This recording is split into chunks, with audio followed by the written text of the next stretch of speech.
The UFC returned to Ireland for the first time since 2009, storming into Dublin on the back of hometown hype machine Conor McGregor and his first fight in nearly a year. The night was a memorable one, capping off a solid week for the UFC and seeing McGregor win his third straight in the world's top promotion, as he stopped Diego Brandao in the first round. This is what we learned from it. The Dublin crowd, the hottest the UFC has had in a long time, and how it engaged McGregor throughout the night.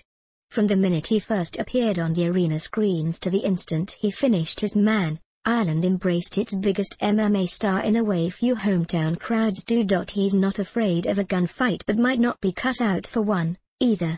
His up and down trajectory in the UFC continued at UFC Fight Night 46, as he was more than willing to go toe-to-toe with McGregor and see who would stand up to a proper war.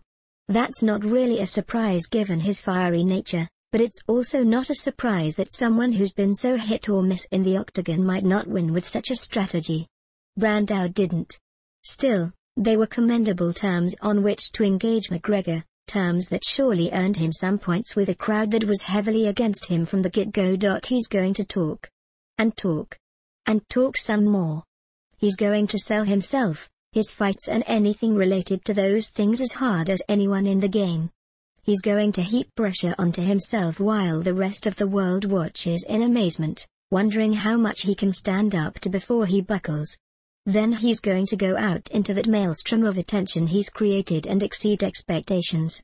The only thing bigger for McGregor than returning home to Dublin at this point is a shot at the featherweight title. To this point, he's handled everything in his UFC career with incredible poise, and there's little reason to think the train is going to slow down anytime soon. At a time when the UFC needs stars like the rest of us need air, the promotion might very well have its man.